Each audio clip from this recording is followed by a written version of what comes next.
In this segment, Stephanie Miller welcomes attorney and podcaster Allison Gill to the program.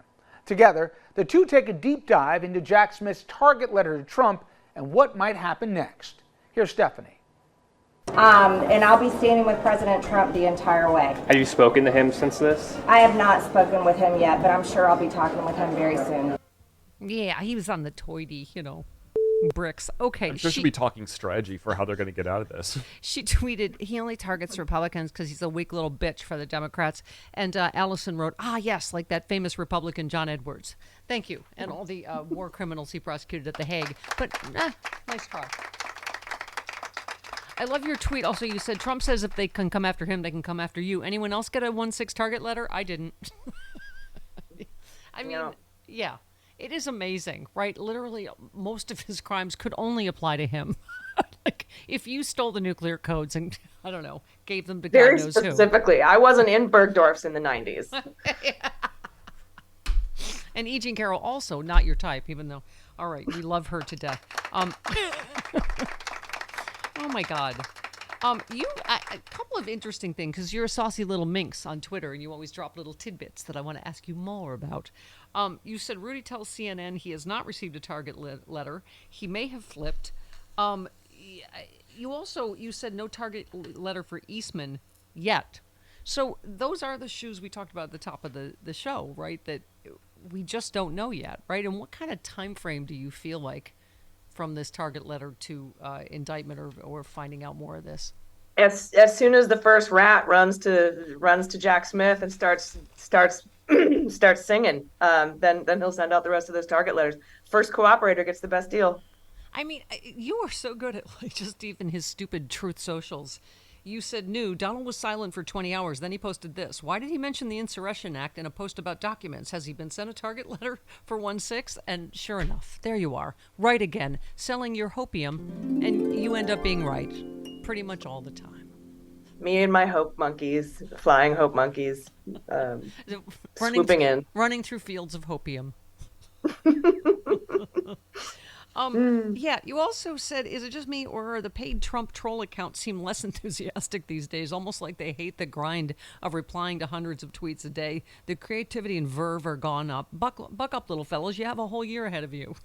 I mean, so far I kept asking, when we were 2 indictments in, Allison, I'm like, are they going to really? They're just going to defend everything? You're like, yep, here they go. It's defended espionage, defending sedition. I mean, I guess that's just what the strategy they've chosen, right?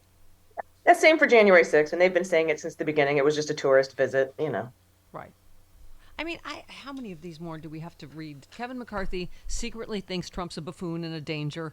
I mean, this is part of what makes them just such a party of cowardice. Miles Taylor, of course, with his book, said he called out the insane hypocrisy of Kevin McCarthy and other Republicans backing Donald Trump despite their serious concerns about his fitness to lead.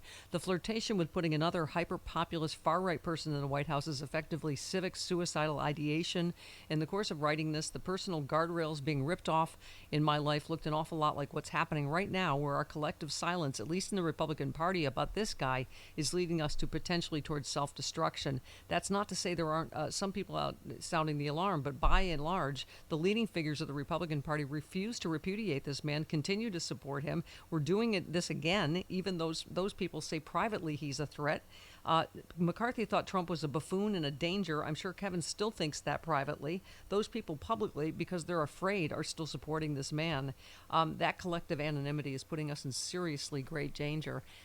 And again, Allison, the media, every time they ask Kevin McCarthy a question, they should play the tape of him on the House on January 6th, on the House floor, shouldn't they? Yeah, agreed. And hats off to Miles Taylor for the book that he wrote and that interview that he gave on the Daily Beans. Truly just opened up, very vulnerable and honest and truthful about a lot of things that need to be talked about. So yeah. So let's talk Fani Willis for a minute.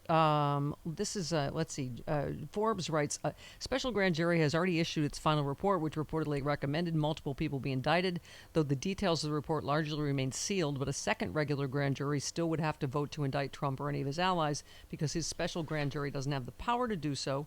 Willis has signaled it's likely any indictments would be unsealed in August, with charging decisions expected July 31st. between July 31st and August 18th. Where are we? July 19th. Okay. Our office has very few cases that are no-billed. She said I refuse to fail a no-bill case, and one is which a grand jury decides not to indict. And it's interesting. All the talking points about her violent crime has actually dropped during her tenure.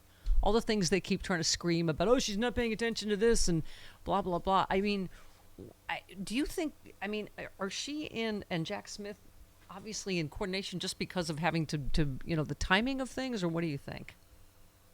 Probably not too much. I think they may speak a little bit, but I don't think that they're coordinating very heavily beyond that. I think they respect each other's independence. But I think if he goes first or if she goes first, there will be some communication about how to get witnesses back and forth and to ensure that the testimony between the two specific grand juries is not impeachable, is consistent, so that they can use those witnesses in trial. But that's about it. I know the prosecutors I saw on TV yesterday said, the feds always want to go first. I mean, you want, and I assume, his case is much larger, right? Because but it might encompass Georgia, correct? Yeah, and the feds could have gone first if it weren't for the January 6th committee, but we had to have the January 6th committee hearings, and we know that the feds had to wait until that was over because they had to get that testimony so that those witnesses couldn't be impeached for inconsistent testimony either. That's what tanked the Durham investigation. But we were saying, just when I try to. My mom was Republican, but, we stopped talking politics a long time ago. She was 100. She had Alzheimer's. But I swear, every time I try and think, like, maybe there's a healing, from people you love to take place in this country, Republicans do something else despicable. Like this story broke yesterday when we were on. Emails shared by with CNN by the Texas Department of Public Safety detail a trooper medic expressing concerns to a supervisor over the inhumane treatment of migrants along the border in Texas. They write they were given orders to push the people back into the water to go to Mexico, and were also ordered not to give water to the migrants. And God knows what the temperature is now in Texas, right? And one trooper said, I believe we have stepped over a line in the humane. We need to operate it correctly in the eyes of God. We need to operate it correctly in the eyes of God. We need to recognize that these are people who are made in the image of God and need to be treated as such. You have to hope that on their side, there are some real Christians like that, not just fake Christians, that are saying, this is awful. The stunts that, Ron DeSantis pulled, right? He's putting razor wire in the water. When did that even become partisan? That's just despicable and cruel. Well, the cult mentality allows you to forgive and still support any leader who even commits things like rape and murder. That's the difference between your guest's Bill Cosby situation. I was the Phoenix chapter fan club president for Ricky Schroeder, and when I was a kid. And that has changed based on who Ricky Schroeder is. But when you have something like a cult and a cult leader and a cult mentality, these cult leaders can do atrocious, despicable things, and you still support them and deny it and just cover your ears and put your head in the sand. And that's what we're seeing. Yeah. Allison, were you the person I sent my money to for that picture of Ricky Schroeder?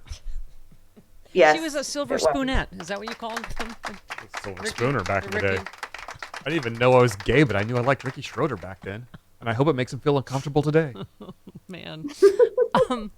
Yeah, by the way, speaking of the heat, so I told you for whatever reason my sister didn't want to turn the air conditioning on in my mom's nursing home room. And then I got back, my air conditioning was broken. But at least I'm not these people. Multiple passengers became ill in triple-digit heat while waiting 4 hours to depart from an airport in Las Vegas.